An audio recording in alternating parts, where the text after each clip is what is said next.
So, purihin po ang Diyos. Kahit iilan tayo, nakarating kayo, kahit na alanganin pa rin ang panahon. Pero sabi nga po dito, kung sino man ay nakay Kristo, siya po ay bagong nilalang na. Wala na po yung new creature na. Reborn and renewed by the Holy Spirit, the old things, the previous moral and spiritual condition have passed away. Behold, new things have come because spiritual awakening brings a new life. So, yun po yung talagang bagong buhay na patuloy pong ipinagkakaloob ng ating Panginoon sa atin. So, pagpapatuloy po natin ngayon, yung agents of transformation, o tayo po yung mga tinawag na change agent. Review lang po ng mga nakaraan. Sabi nga po, what is the kingdom of God? Sa Matthew 3, 1-2, in those days, John the Baptist appeared preaching in the wilderness of Judea along the western side of the Dead Sea and saying, repent, change your inner self, your old way of thinking, regret past sins, live your life in a way that proves repentance. Lahat naman po tayo nagkakasala pa, di ba? Sino ba rito hindi na nagkakamali o nagkakasala? Nakakapag-isip ng masama. Pag tinignan ho natin ang mga balita ngayon, talagang napakarami ng ultimo mga kabataan. Hindi ko maubos maisip na ganong kababata, talagang iba na yung kaisipan pagdating sa karahasan. Pero sabi nga po dito, regret past sins, live your life in a way that proves repentance. Kasi nga, pag nagrepent ka, ano bang ibig sabihin ng repentance? Nagsisi ka. At wala ka na ulit na planong gawin ulit yung kasalanan na yon dahil alam mong nakalungkot sa Panginoon at hindi yun ang kalooban ng Panginoon.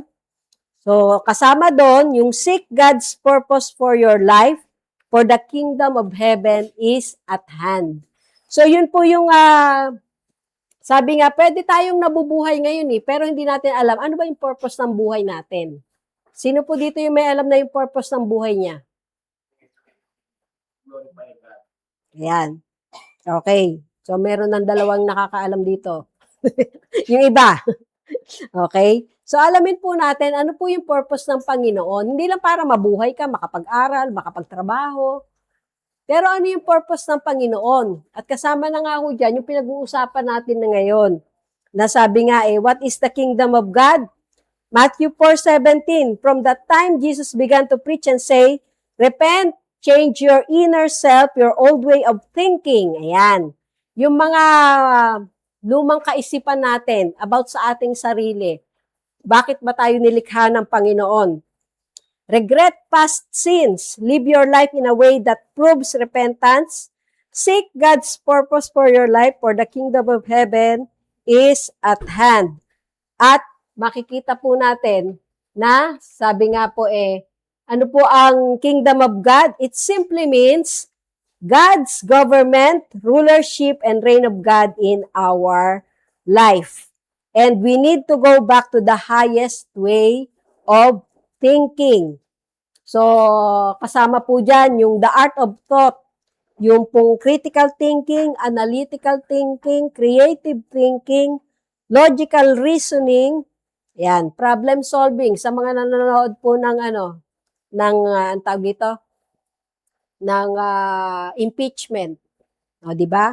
Parang mga, hindi naman. Makikita po natin yung mga katwiran. Ayan. Metacognitive skills, reflective thinking, strategic thinking, kasama na po yan, at abstract thinking, at yun pong lateral thinking. So, we need to go back to the highest way of thinking. Paano nyo po tinitignan ng inyong sarili sa pagkalikha sa inyo ng Panginoon? Minamaliit nyo ba yung sarili nyo? Tinitignan nyo, ang liit-liit ko, mahirap lang ako, wala akong kakayanan. Walang taong walang kakayanan. Isang bagay lang po yan na tinitiyak ko sa inyo. Bawat isa sa atin may kakayanang inilagay ang Panginoon. Yung iba lang, hindi pa nadidiskubre, at yung iba, kailangan pang diskubrihin, at yung iba naman, diskubring-diskubre na. Yun, alam na nila. Kaya po, sabi nga po, kailangan nating bumalik doon sa highest way ng thinking. Paano ba ako nilikha ng Panginoon? Di ba? Nilikha kang kawangis ng Lord. Sabi sa Salmo. Hindi ko lang kabisado kung saan sa Salmo yon. Pero Psalms 115 yata yon. Na naandoon, na nilikha tayo na kawangis ng Panginoon. At yun pong, we are fearfully and wonderfully made. Magandang pagkakagawa sa'yo ng Panginoon kahit hindi maganda itsura mo. Yun lang ang isipin natin, nilikha ako ng Panginoon na maganda ako sa kanyang paningin. Pero makita po natin, sabi nga ano po naman yung gospel ng kingdom? And this gospel of the kingdom will be proclaimed throughout the whole world as a testimony to all nations, and then the end will come. At nakikita nyo na po bang malapit na ang wakas ng daigdig, ng mundo? So nakikita nyo pong mga pangyayari ngayon, hindi na yata ako makakapag-asawa. O kasama ako doon. Pero kasama po yun na nakikita natin. Pero makita po natin na yung gagawa nung the good news, it is the good news that man will not be lost forever. Through the kingdom, he will be restored back in right relationship with God, live a life that is pleasing to the Lord, and fulfill the purpose of why man was created. Bakit ka ba nilikha ng Panginoon? Hindi lang para kumain, uminom, magsaya. Although kasama yan sa pagkalikha ng Panginoon. Pero kung nakakilala na po tayo sa Panginoon, tayo po yung tagapagdala ng mabuting balita para sa mga hindi pa nakakakilala sa Panginoon. So ano po ang purpose ng Panginoon in preaching the gospel? So to make people aware that kingdom citizenship is already available on earth. Pangalawa, to make people understand that renewing of the mind is the basic requirement of the kingdom transformation. Nung tinanggap niyo po ba ang Panginoong Jesus bilang inyong Panginoon at sariling tagapagligtas, nagbago ba yung isip niyo? O dati pa rin? Di ba? Kaya nga tinanggap niyo inamin yung makasalanan Inamin natin na makasalanan tayo at kailangan natin ng tagapagligtas. Kahit po ako ay religious na tao, laman ako ng simbahan, member ako ng choir, uma-attend ako sa deboto kay Maria. O yun yung mga dati kong ginagawa kasi nga religious ako May religion lang ako. Pero yung personal na relasyon na nalaman ko na ako ay makasalanan, na nangangailangan ng kapatawaran at nangangailangan ng tagapagligtas para makarating sa langit at tanggapin ng Panginoon dahil bukod tanging siya lang ang may nagbigay ng buhay para po tayo ay maligtas at para yung pangalan natin ay nakasulat na sa aklat ng buhay, mga may eternal life, na anytime nakunin tayo ng Panginoon. Hindi ko lang naipalagay po kay Zoe yung rapture. Yung kuya ko hindi uma-attend yun, alam ko evangelical. Pero meron siyang clip ng rapture. Sabi ko, kuya, yan yung pinaniniwalaan namin. Isang araw, may maiiwan dito, merong tatangayin. Anong gusto nyo? Yung kayo yung maiiwan o kayo yung tatangayin? Mahirap pong maiwan dahil lalabas na po actually, naandito na yung Antichrist. Pero the moment po na nawala yung mga totoong nanampalataya sa Panginoon, yung pong pag-agaw, doon na po lalabas yung talagang kulay niya. Okay? Patikim pa lang yung mga pinapakita sa atin ngayon. Sabi po dito sa John 3:16 to 17, "For God so greatly loved and dearly prized the world, that He even gave His one and only begotten Son, so that whosoever believes and trusts in Him as Savior shall not perish but have eternal life. For God did not send the Son into the world to judge and condemn the world, that is, to initiate the final judgment of the world, but that the world might be saved through Him. Hindi po yung earth ang kanyang niligtas, kundi yung pong sanlibutan. Psalms 30 verse 3 to 5. Restore us, O God, cause your face to shine on us with favor and approval, and we will be saved. O Lord God of hosts, how long will you be angry with the prayers of your people? Naku. Palagay niyo ba, pinapakinggan ng Panginoon yung panalangin natin? Sinong nanalangin dito nung Lord, pahintuin mo naman ang ulan. Ako hindi ako nanalangin. Kasi kailangan ng anggatam yung yung tubig. Kaya nung yun lang, doon lang sa may mga nangangailangan ng tubig. Lord, salamat, tinugon mo yung panalangin namin para sa dagdag na tubig sa dam. Kasi talagang pababa na ho eh. O kung hindi nagkaroon ng ulan, di ba, pa yung lamesa dam, nag-spill pa. Pero kulang yun sa anggat. Yun yung mga ganong klase. Kaya sabi ko, Panginoon, hindi mahirap arukin yung kaisipan mo pagdating sa mga pangangailangan ng tao. So, you have fed them the bread of tears and you have made them drink bitter tears in abundance. Psalms 80, 6-7, you make us an object of contention to our neighbors, and our enemies laugh at our suffering among themselves. At isa pong biyaya ng Panginoon, restore us, O God, cause your face to shine to us with favor and approval, and we will be saved. So kasama po yun na talagang yung kaligtasan po natin. So Christ came not to save the earth, but to save the world. Sabi po sa Psalms 115:16, the highest heavens belongs to the Lord, but the earth He has given to mankind.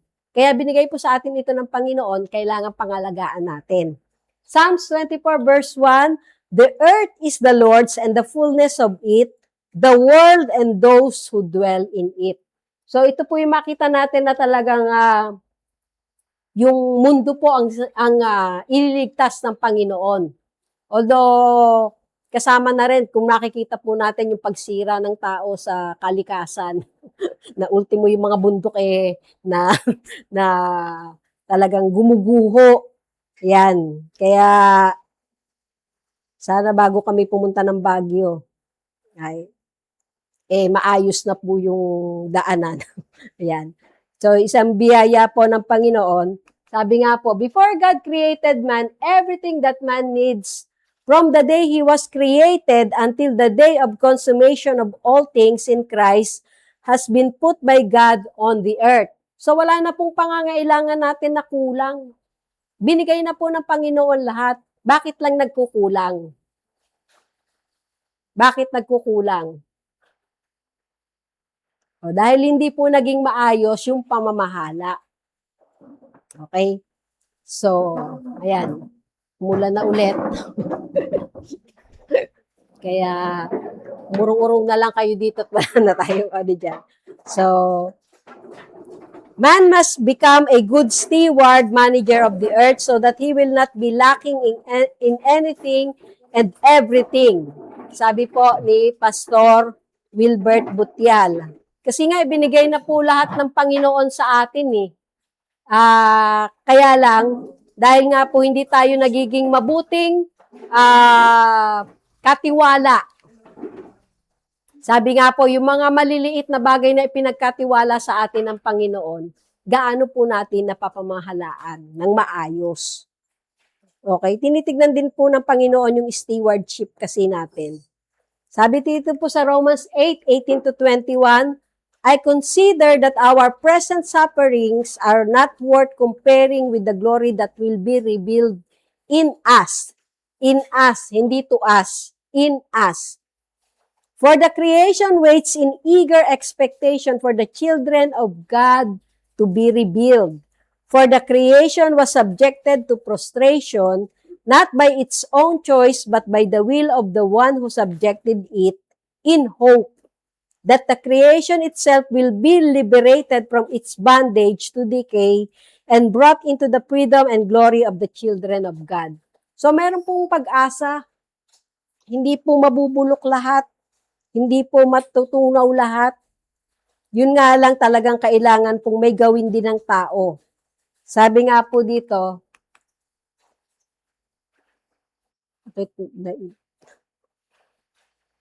yan. Yan. Nasaan na ba? Baliktad. Tapos na yan.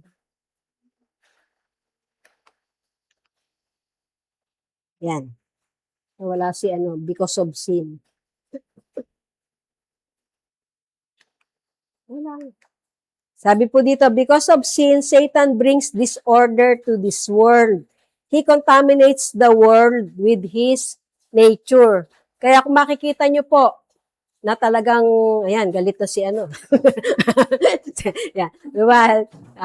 Talagang na po, talagang yung mga kabataan na, Diyos ko po, 14 anyos pa lamang, marunong nang humawak ng baril, namamaril na, nananadyak. Talagang hindi mo maintindihan saan nila nakukuha yung ganun.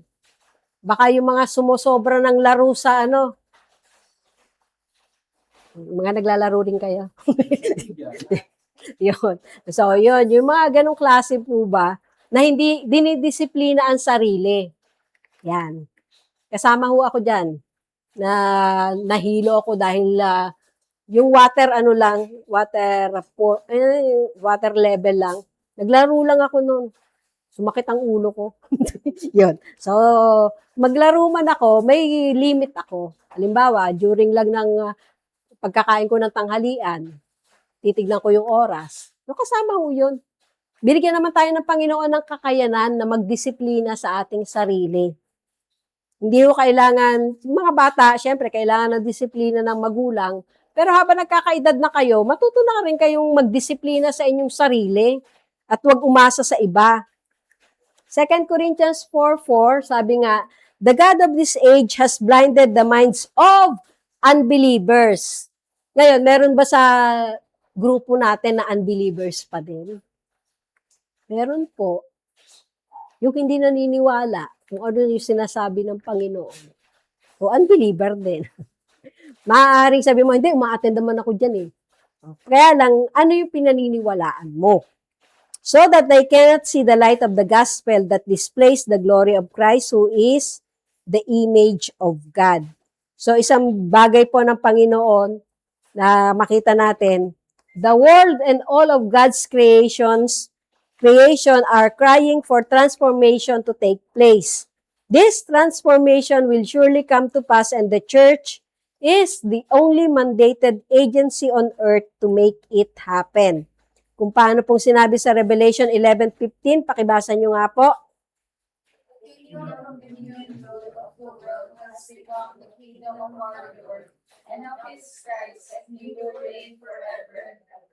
Okay, so makikita po natin, He will reign forever and ever. Ngayon, handa na po ba tayo sa kanyang pag-reign sa ating buhay? So, makita po natin ngayon, yung pang-apat, the church mission, transformation. At makita po natin, transformation means change or transfiguration. So, transformation is always the result of kingdom operating in the life of a person and a place. It is called kingdom transformation. Ano na po ang nabago sa buhay nyo at sa inyong lugar, sa inyong bahay, sa inyong tahanan? Sapulong makakilala kayo sa Panginoon. Meron po ba na nabago? Kung paano pong sinabi dito sa Matthew 13:33, the kingdom of heaven is like a yeast that a woman took and mixed with 3 measures of wheat flour until the whole batch was leavened. So pagkatapos pong lagyan ng Ano yung yeast sa Tagalog? Pampaalsa? Ano yung pampaalsa? Yun. Tapos, mag-aantay pa po ng ilang panahon o ilang oras bago umalsa. Yun ay kung maayos yung pagkakalagay dun sa lahat ng yeast. So, ano po yung mga iba-ibang klase ng transformation? Unang-una, yung pong nangyari po sa bawat isa sa atin. Yung personal transformation. Sa Romans 12:2, pakibasa po. And do not be conformed to this world, but be transformed by the renewing of your mind, that you may prove what is the will of God. Okay. So sabi po dito, kailangan baguhin natin yung ating kaisipan. Kasi the moment na hindi natin binago yung ating kaisipan at yung dati pa rin, yung mga nakalakihan na natin, yung mga nakasanayan na natin, wala pong mababago at hindi nyo malalaman ano yung kalooban ng Panginoon. Kasi yung kalooban ng mundo ay iba po sa kalooban ng Panginoon. Laging kontra yan. Kaya nga, kung hindi nyo po mababago ang inyong kaisipan, hindi, okay lang to. Mapapatawad naman ako ng Panginoon eh. Okay lang to. Okay lang ako magpatuloy dito sa pangungupit. Okay lang ako magpatuloy dito sa pagsisinungaling. Wala pong white lies at saka black lies. Ha? Kung sinungaling, sinungaling. Hindi ba nanay mo? Wala po dito eh. Ando lang naman sa bahay. Di ba? Sabihin mo, wala ako. Sabihin mo sa nanay mo, ma, di ba masama yon yung magsinungaling? O di ikaw na mismo yung magiging ilaw doon sa tahanan nyo. 2 Corinthians 5:17, therefore, if any man be in Christ, he is a new creature. All things are passed away. Behold, all things are become new. Pakitanong nga yung katabi mo, bago ka na ba? Mga duda pa kayo sa mga katabi nyo Okay. So, paano nga po yung personal transformation? Kung paano pong yung isang, ano nga yung sa butterfly? Pupa? Butterfly, di ba yung nahirap Tagalugin eh. Metamorpho. Okay, so yung cocoon, yan. Hindi, meron pa Tagalog nun. Alam ko dati yung Tagalog. Yung Tagalog nung pupa. Hindi gadyon. Hindi gadyon. Yan. So, bago po maging butterfly, di ba? Bago maging napakaganda, pero kakapiranggot lang. So, sabi nga po dito, paano mo tinitignan yung sarili mo? Kuting ka pa rin ba? O leon ka na ngayon? Kasi yung pagtingin natin sa ating sarili, mga estudyante, paano nyo tinitignan ang inyong sarili? Minamaliit nyo ba? O, hindi Lord, kaya ko to. Huwag ka naman sobrang yabang Baka naman hindi ka naman nag-aaral tapos kaya ko to. Kaya kong ipasa to. Okay? Mga ganong klase ba? Tapos sabi nga po, ikaw lamang ang you hold the power to change your life. Walang ibang magbabago ng buhay mo kundi ikaw lang.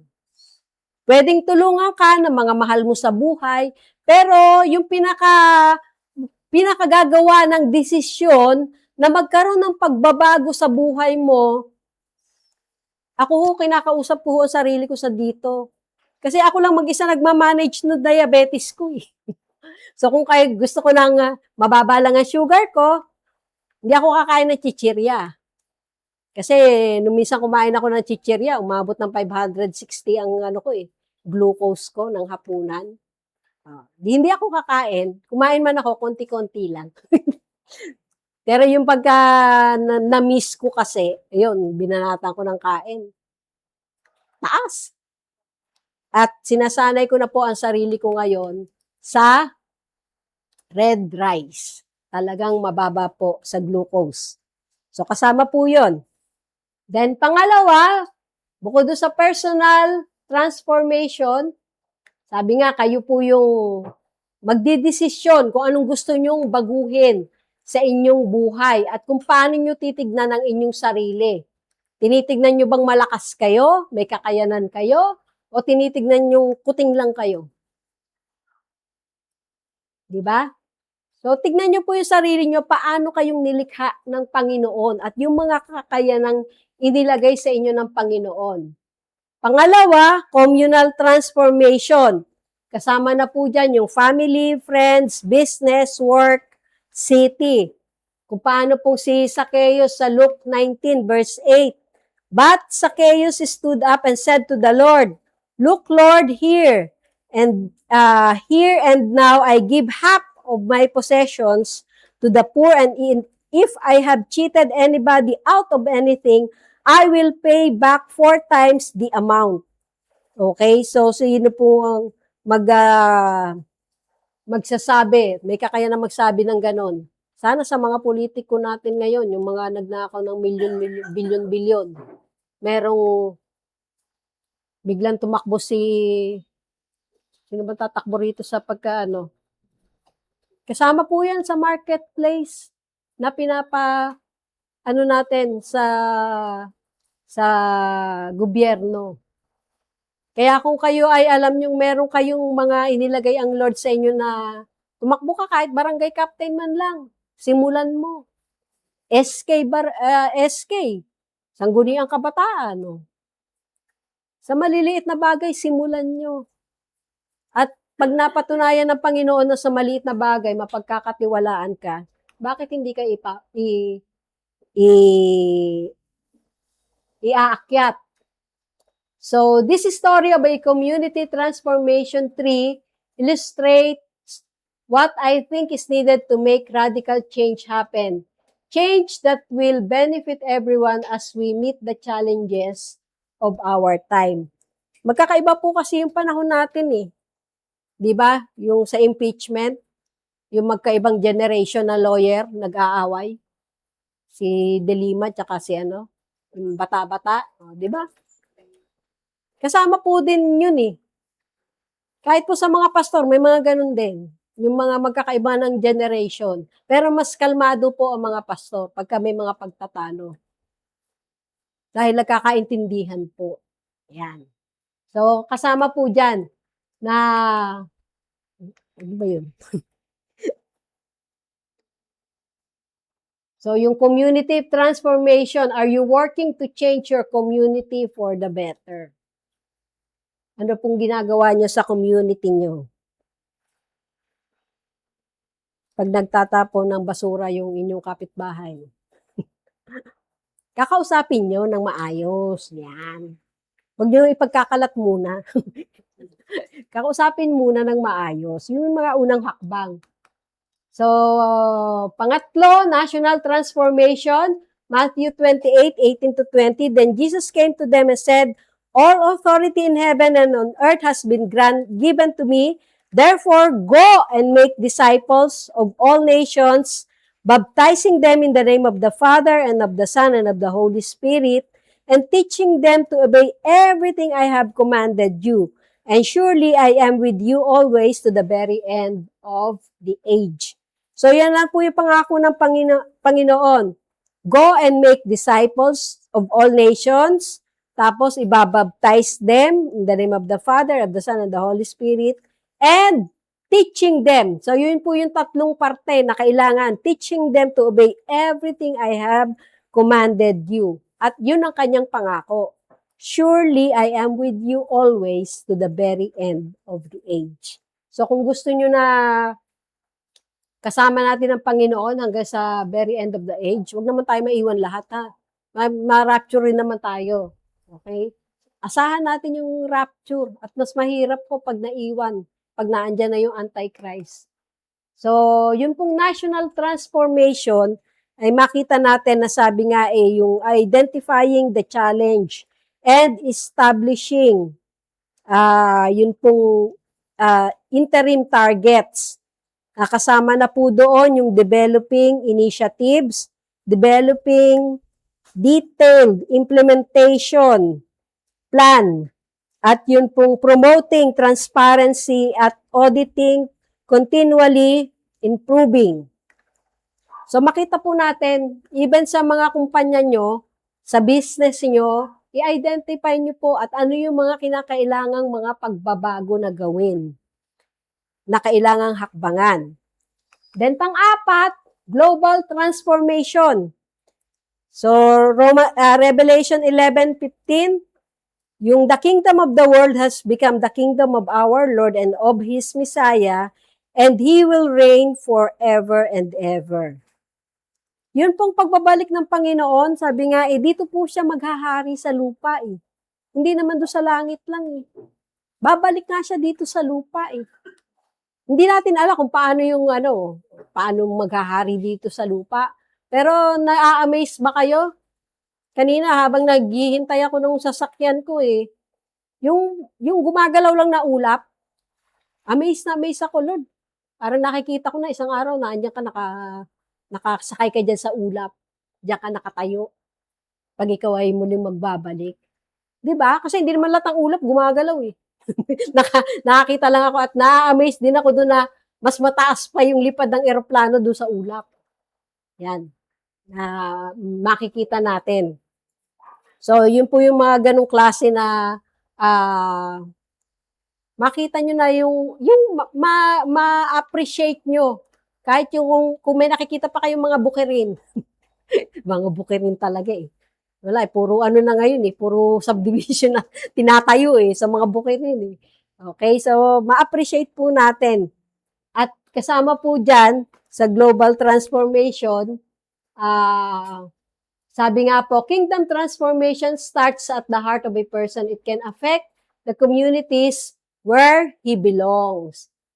When the church is faithful and accurate in fulfilling the Great Commission mandate, nations will be changed and eventually lead to global transformation. Kaya wag niyo pong maliitin kung halimbawang ilipat kayo ng Lord sa lugar ng work nyo o lugar ng pag-aaral nyo. Pero hanapin nyo pa rin po ano yung pinapagawa ng Panginoon sa inyo doon sa lugar na yon. Dahil hindi naman kayo ilalagay doon nang wala pong ipapagawa sa inyo. So, yung pong sabi nga sa Matthew 13:33, isa pang talinhaga ang isinalaysay niya sa kanila. Ang paghahari ng langit ay katulad sa pampaalsa na kinuha ng isang babae. Inihalo niya sa 3 takal na harina hanggang sa mahaluan ang lahat. Ang tanong, nahaluan na ba natin lahat? Baka yun sa bahay lang natin, di pa natin mahaluan eh. Hirap na hirap pa tayong mahaluan. Bakit? Yan. Hindi ko alam kung alam ni Sir Jambo yung kwento ng anito, kung paano nabago yun. Alam ko may nag-share kay Vivian na katulong. Katulong lang. Ayun. So, yun yung po yun na kaya nabago yung takbo ng anito na naging kabayan na. Na tama. Naging kabayan na. Dapat si Pastor Erwin kaso mo nagkasakit yung ano. So silang dalawa ko kasi nakapagtrabaho doon na from mga pang short time lang na motel ay nabahagi na no, katulong lang. Nagtatrabaho lang doon sa anito lang din. Na-share ng mabuting balita. Kaya po nabago. Kaya wag niyo pong mamaliitin ang inyong sarili na kaya po niyong magbahagi ng mabuting balita sa mga nangangailangan. At ano nga po yung different kinds of transformation? Unang-una yung personal, communal, national, at global. So yan po yung mga trabaho po ng church yan. Hindi ko trabaho yan. Okay? Kasama po yan. Bawat isa po sa atin may parte para po maabot po yan. At sabi nga po, the church should be equipped and empowered before going into all the world. Okay? Yung pong, sabi nga po kasi mostly sa mga materials ng church, pang mga church worker lang. Pero yun pong kailangan natin ngayon is yung lalabas sa marketplace na ma-equip para po hindi mag-alangan. Okay? So sa Mark 16:15, he said to them, "Go into all the world and preach the gospel to all creation." So lahat po ng creation. At ano po yung creation? So ito po yung 7 key spheres of influence, mountains of culture, pillars of society, foundation of nations. So kasama po dyan yung arts, yung media and entertainment, business, yung economy, church or yung religion, government or yung politics, education, medicine, health and sciences, and family. So kasama po doon, bagay yung sa health and sciences, sa mga doktor, mga laboratory technician, x-ray technician, o namang klaseng technician kayo. Kasama po yan na makakaabot kayo doon sa mga nagiging pasyente po ng inyo pong department. So, yun po yung mga aabutin. Kaya huwag niyo pong isang tabi na, hindi, nandito ako sa trabaho ko eh. Kaya kang gamitin ng Panginoon sa trabaho mo para makaabot doon sa mga taong gusto niyang abutin mo. Gusto niyang abutin sa pamamagitan mo. Meron nakalaan. Kaya lang, kailangan kayo mismo yung magpursige na, Lord, gusto kong abutin yung mga taong pinaaabot mo. Okay? So, yun po yung sabi nga sa Mark 16:15, he said to them, "Go into all the world and preach the gospel to all creation." So, sa Mark 16:15 pa rin, "Go into all the world and preach the good news to everyone." At dito po sa "Go into all the world and proclaim the gospel to the whole creation." So, kung gusto na po nating magbalik ng mabilis ang Panginoon, gawin po natin ito. Hindi, di-delay ko muna kasi hindi pa ako marami pa akong gustong gawin. Wala pong maikukumpara sa piling ng Panginoon at yung lugar na pagdadalhan sa atin ng Panginoon. Kaya magawas na buka pa rin iba. Kaya nga, Kung ikaw lang mag-delay, hindi mo matitin. yun yung ano lang nun, na sabi nga may timing ang Panginoon. Pero baka mamaya, may mga pinagagawa na po sa atin, dinidelay lang natin.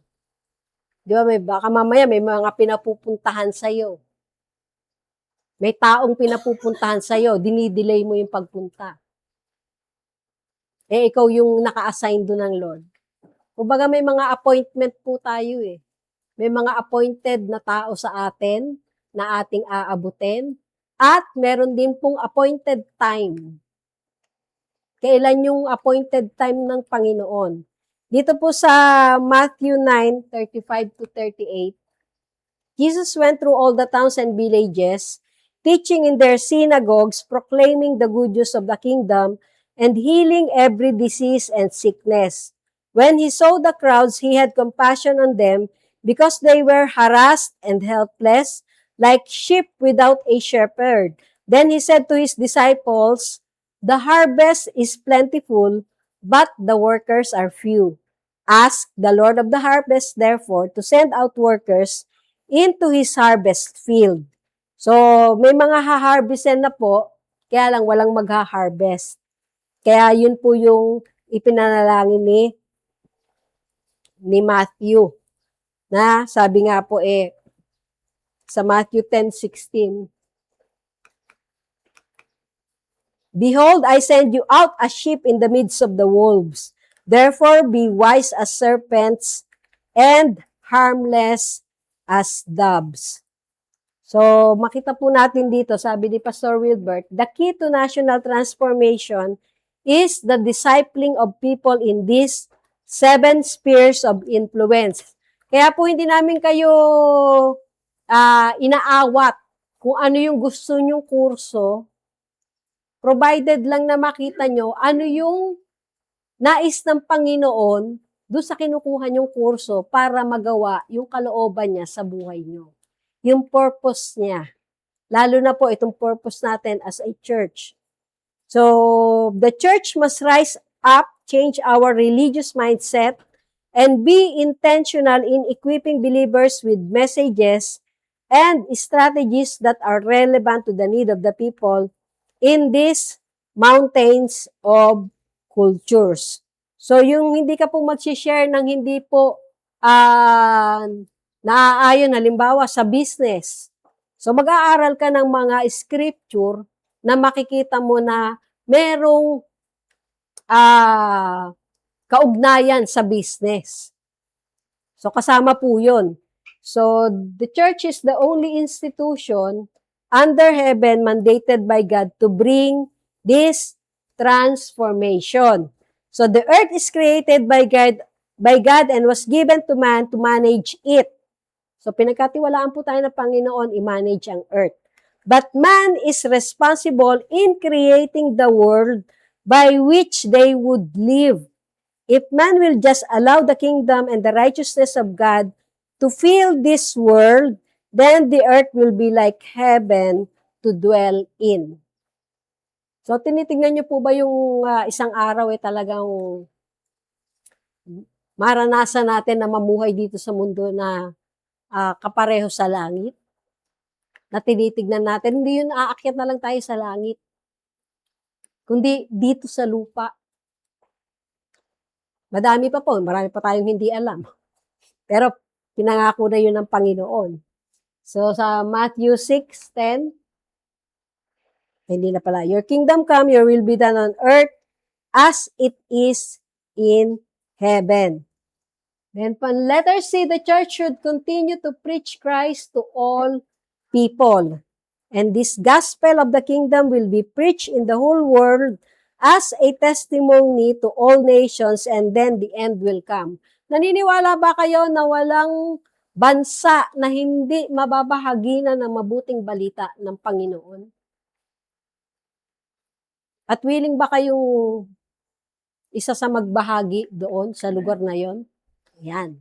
Salamat po sa mga sumagot ng amen. Yung mga ganong klase ba makita nyo? At sabi nga po, we need to preach Christ with sensitivity to the needs and conditions of the people. Baka sinasabi mong mabiyaya ang Panginoon. Bibigyan ka ng kakainin. Gutom na yung tao. Wala ka man lang binigay na isang pandesal. Diba? Maging sensitive rin po yung mga practical na paraan na makakatulong. Tapos, we need to be equipped and strategic in bringing the gospel to them.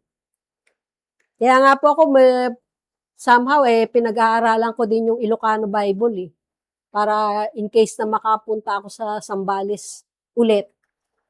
Pag ako'y mag-aasikaso na, mabahaginan ko rin po yung mga kamag-anak ko doon. Although meron naman po akong kamag-anak doon na Ilocano din. Hindi ko lang alam kung nagbabahagi siya. Ayun, ganong klase ba? Tapos, Philippians 1:15-16, it is true that some preach Christ out of envy and rivalry, but others out of goodwill. The latter do so out of love, knowing that I am put here for the defense of the gospel. At dun po sa Romans 1:16, for I am not ashamed of the gospel because it is the power of God that brings salvation to everyone who believes, first to the Jew, then to the Gentile. So, kaya po napapunta sa atin ang gospel. Kasama po tayo dun sa mga hentil na inabot ng Panginoon. Then, letter D, the church must have an intentional discipleship program for all believers to become change agent in their sphere of influence. Ikaw yung magsilbing tanglaw at ilaw dun sa lugar na kung saan may dilim. Ikaw yung maging source nila ng kanilang ng joy, kung sila'y nalulungkot, ng encouragement. Yung makita nila yung kanilang sarili kung paano mo silang tinitignan sa paningin ng Panginoon.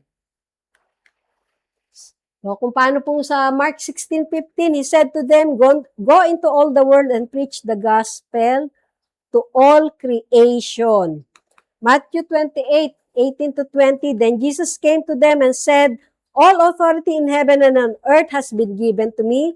Therefore, go and make disciples of all nations, baptizing them In the name of the Father, and of the Son, and of the Holy Spirit, and teaching them to obey everything I have commanded you, and surely I am with you always to the very end of the age. Hindi lang yung makapagturo, kundi talagang yung sabihin yung mabuting balita, then doon sa pagme-make ng disciples. Kasi ang pagme-make po ng disciples, maglalaan ka ng oras, panahon, para makapag-make ng disciples. Kahit isang disciple lang yan. Ngayon, willing ka ba na maglaan ng oras at panahon para sa isang disciple? Si Jesus nga, 12 yun eh. Oh. So, do not be tired and lazy in upgrading ourselves. So, kasama po yun. We need to be constantly informed and relevant because knowledge continues to fill the earth. Daniel 12, verse 4, pakibasa po. But you, Daniel, roll up and seal the words of the scroll until the time. Many will go here and there to increase knowledge. Nakikita nyo na ba yan sa panahon natin ngayon? Isang click lang, nandiyan na agad sa inyo yung information. AI, ChatGPT, WhatsApp, kung ano-ano pang mga Buti hindi kayo nahihilo sa ganun, no? Sabi po dito sa Hosea 4:6, my people are destroyed from lack of knowledge. Because you have rejected knowledge, I also reject you as my priests. Because you have ignored the law of your God, I also will ignore your children. Yung mga magulang, makita po ninyo, yung mag-ignore ng law of God, i-ignore din ng Panginoon yung mga anak. Nakikita nyo po ba yan sa inyong pamilya? At nakikita nyo rin po ba kung paano pinagpapala naman yung mga magulang na sumusunod sa batas ng Panginoon? Na maging yung kanilang mga anak at yung magiging mga apo, safety na.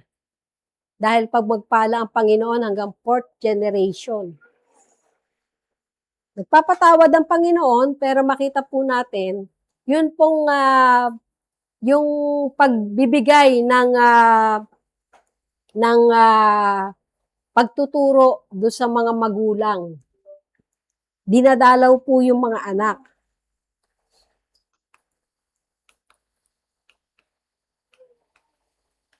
At ayan. Most discipleship materials and program of the church is focused on raising church workers, not marketplace ministers. This is the reason why Christians does not function as the salt and light in their sphere of influence. So sa Daniel 6:28, so this Daniel prospered in the reign of Darius and in the reign of Cyrus the Persian.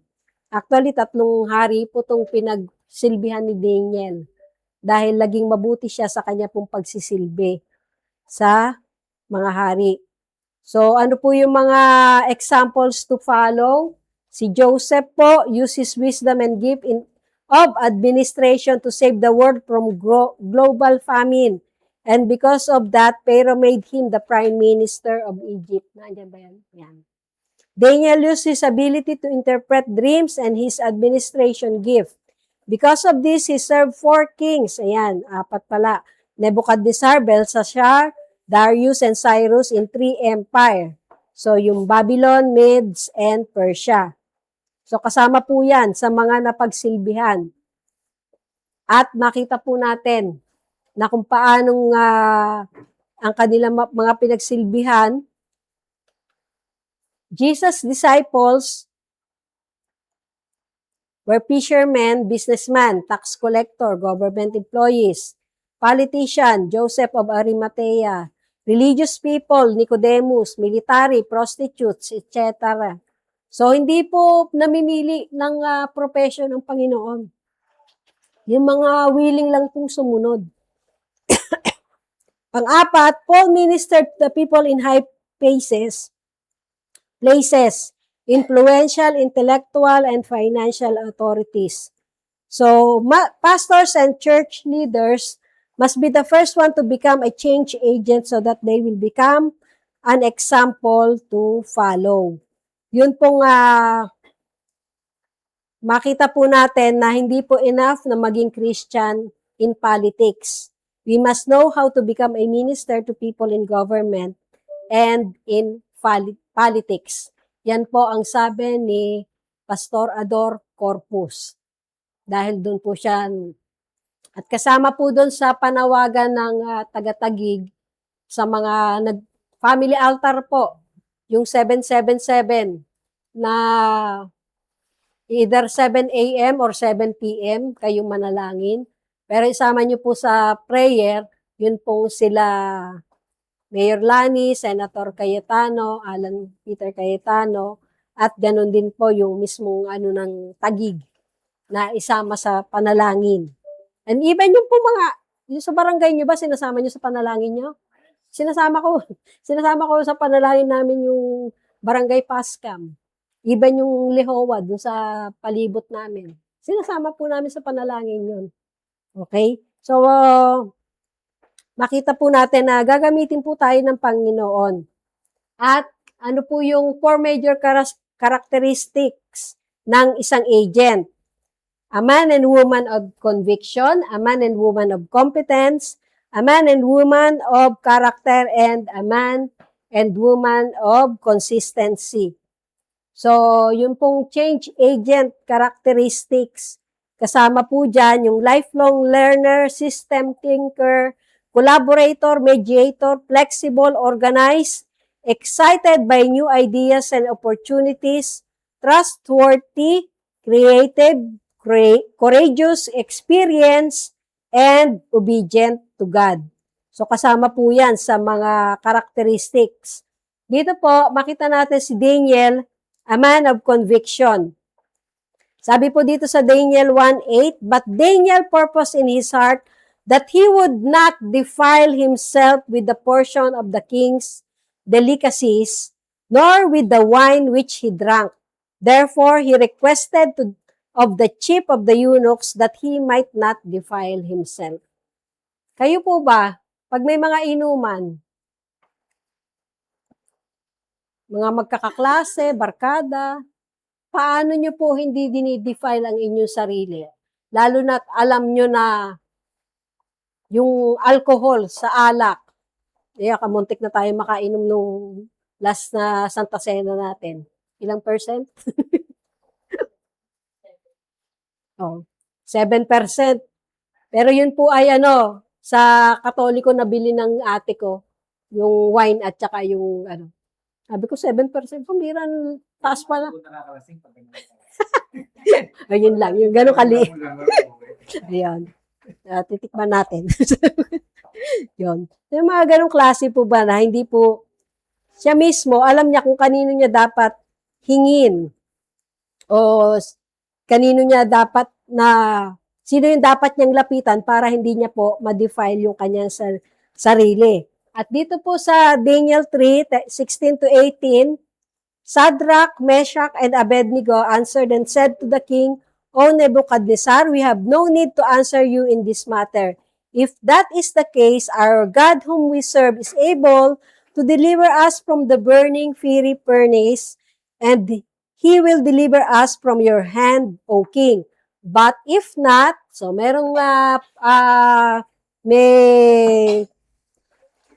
pong pamimilian, let it be known to you, O king, that we do not serve your gods, nor will we worship the gold image which you have set up.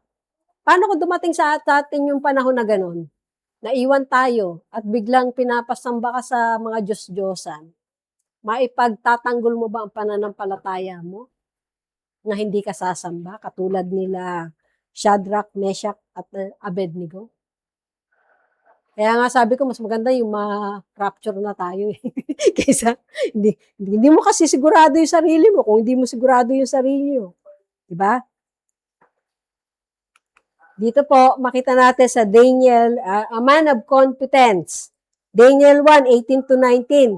Now at the end of the days, when the king had said that they should be brought in, the chief of the eunuchs brought them in before Nebuchadnezzar. Then the king interviewed them, and among them all none was found like Daniel, Hananiah, Mishael, and Azariah. Therefore they served before the king. Huwag kayong mga estudyante mag-aalangang mag-serve sa teacher nyo kung kayo po ay mapili. Pakita nyo kung paano mag-serve ang isang nakakakilala sa Panginoon. Sa 20 and 21, in all matters of wisdom and understanding, about which the king examined them, he found them 10 times better than all the magicians and astrologers who were in all his realm. Thus, Daniel continued until the first year of King Cyrus. Kaya po humahaba ang mga pagsisilbi. At dito po sa Daniel 6, 2-3, a man of character. Daniel was one that these satraps might be accountable to them so that the king would have no loss from disloyalty or mismanagement. Yan po yung kailangan sa panahon natin ngayon. Okay? Then this Daniel, because of the extraordinary spirit within him, began distinguishing himself among the commissioners and the satraps, and the king planned to appoint him over the entire realm. Hindi pwedeng hindi makikita kasi yung karakter na nag-excel sa isang tao. Lalo na kung yung mga kasama mo sa opisina, sa eskwelahan ay magkakapareho at ikaw lang yung naiiba. Makikita nyo, itataas kayo ng Panginoon. Sa Daniel 6:4-5, then the other two commissioners and the satraps began trying to find a reason to bring a complaint against Daniel concerning the administration of the kingdom. But they could find no reason for an accusation or evidence of corruption, because he was faithful, a man of high moral character and personal integrity. Bihira na po yan sa atin ngayon. Nawa po ay bawat isa sa atin na nakakilala sa Panginoon ay makita po ito. And no negligence or corruption or any kind was found in him. Then this man said, we will not find any basis for an accusation against this Daniel unless we find something against him in connection with the law of his God. So, ang pinili na lang po nila ay yun pong makakita ng butas dun po sa Diyos na kanyang pinaglilingkuran. At dito po sa 1 Timothy, a man of consistency. 1 Timothy 4:16, watch your life. So, sino raw po magbabantay ng buhay mo? Ikaw, hindi yung asawa mo, hindi yung mga anak mo. Pwedeng po muna sila, pero ikaw ang magbabantay. And doctrine closely. Persevere in them, because if you do, you will save both yourself and your hearers.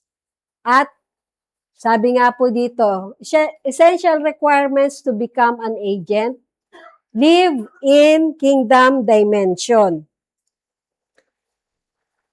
It means that our hearts is governed by the principles of the kingdom. We are aware that we have a mission to fulfill and should be constantly in touch with the one who sent us so that we will be protected and provided until we finish our assignment. Alam niyo po bang may assignment kayo? At gusto niyo po bang maprotektahan kayo sa assignment niyo? So, mamumuhay po tayo doon sa kingdom dimension. Pangalawa, being friendly to the people you are planning to reach. Sa Matthew 9:11-13, and when the Pharisees saw it, they said to his disciples, why does your teacher eat with tax collectors and sinners? So, pinuna po yun. At pangatlo, when Jesus heard that,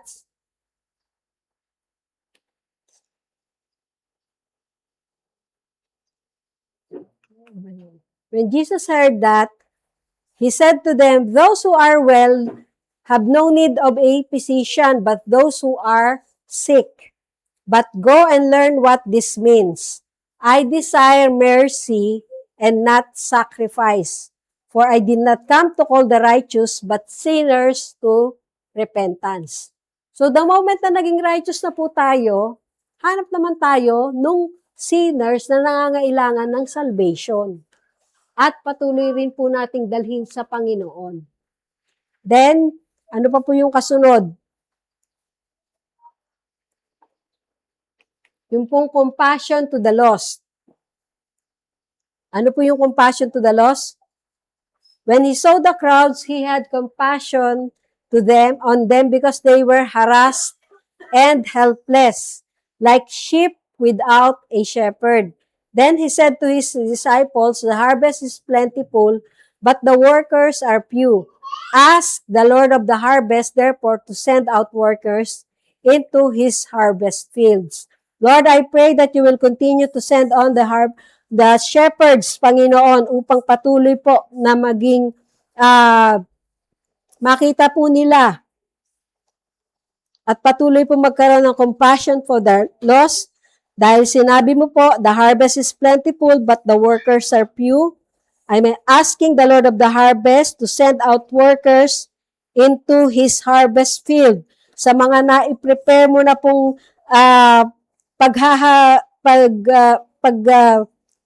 pagkukuhanan, Panginoon, ng harvest, ipadala mo po ang bawat isa sa amin sa pangalan ni Jesus. Amen. Salamat po, aming Ama sa Langit. At makita po natin, ano po yung wisdom ng snake? Apply the wisdom of the snake in attacking its prey. So, unang-una, Matthew 10:16, "Behold, I send you out as sheep in the midst of wolves. Therefore, be wise as serpents and harmless as doves." Sino na po nakahuli ng ahas dito?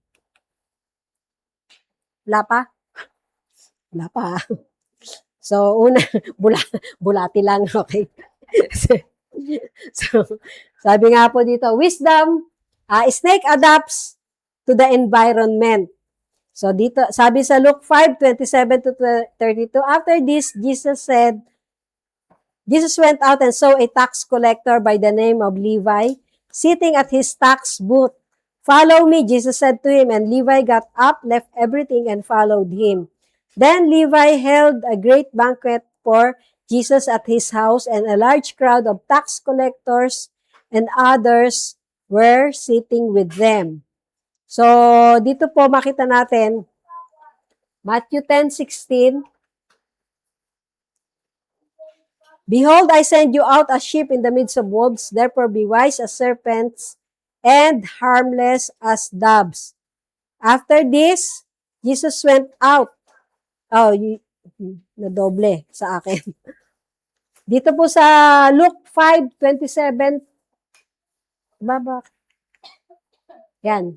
Philippians 1:12-14. "I want you to know, my friends, that the things that have happened to me have really helped the progress of the gospel." Kung paano pong ang snake has the ability to enter without being noticed.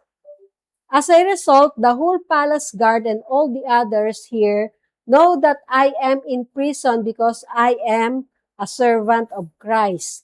And my being in prison has given me, of the believers, more confidence in the Lord so that they grow bolder all the time to preach the message fearlessly.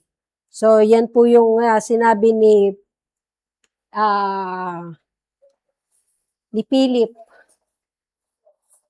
nung siya po ay nabilanggo, at makita po natin na nagbigay ng boldness doon sa mga kapwa niya na bilanggo dahil kay Kristo. Hindi yung nabilanggo dahil nagnakaw. Okay? Snakes is not afraid of the size of the prey. Okay? So, gaano man po kalaki yung prey, nakikita po natin. At hindi ko na babasahin ng buo yan.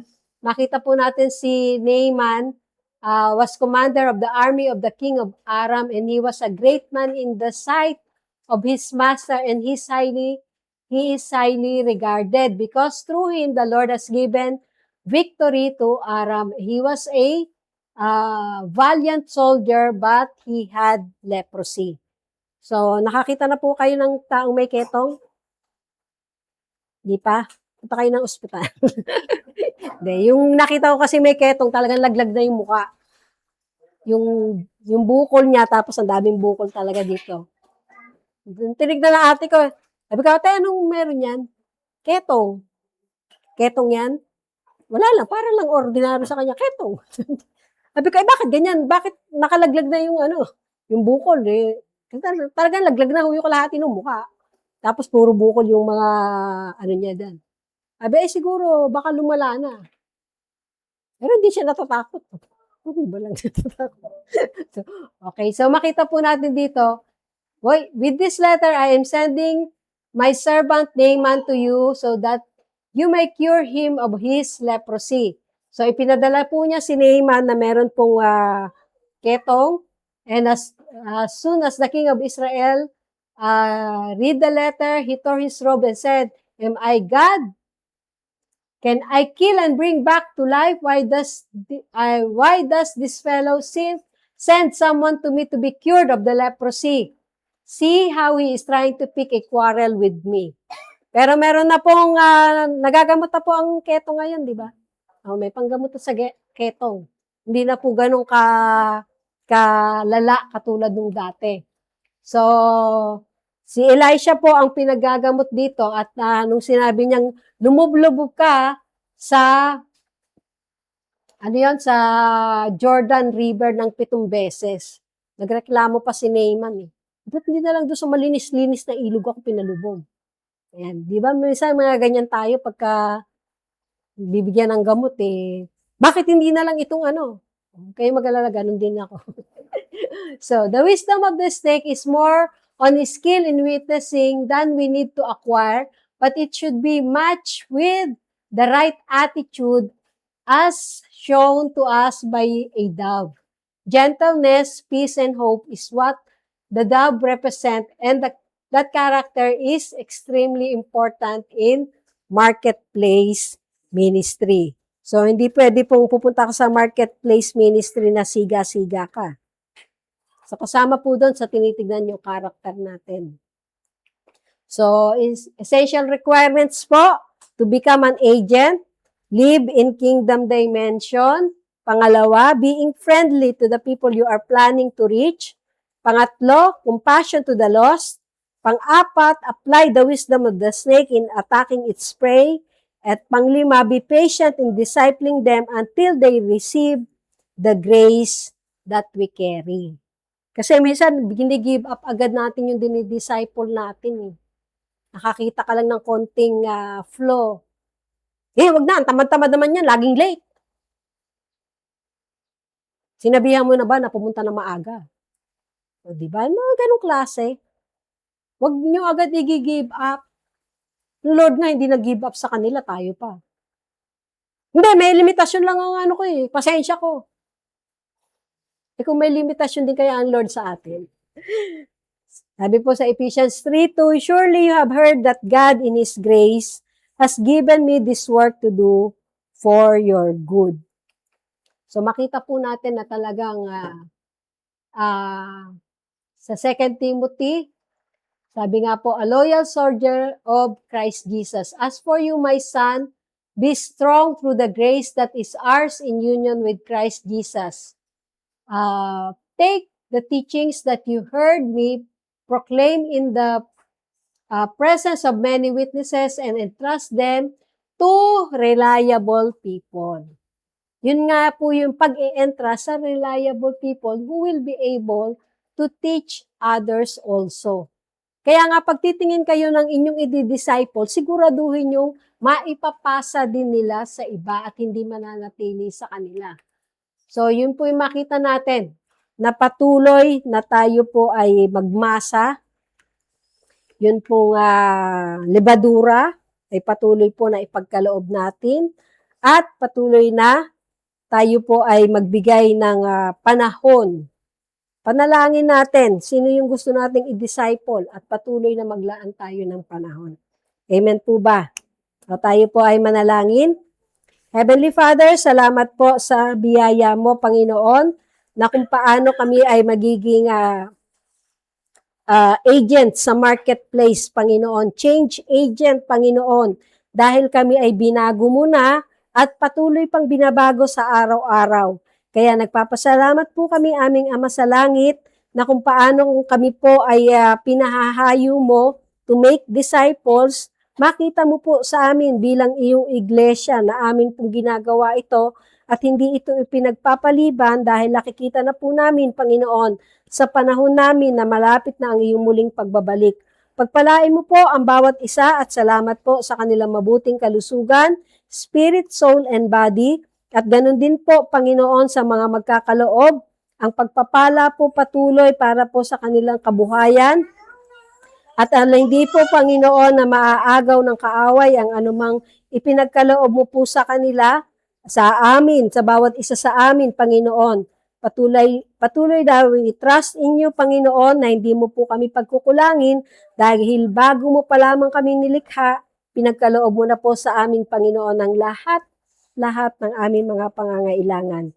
Akin po sinasaway sa pangalan ni Jesus ang anumang pang-aagaw na ginagawa, pandarayang ginagawa ng kaaway, kundi ang iyo pong mga salita ang patuloy naming ipapamuhay at patuloy pong gagawin, Panginoon, hanggang sa ikaw po ay muling magbalik sa pangalan ni Jesus.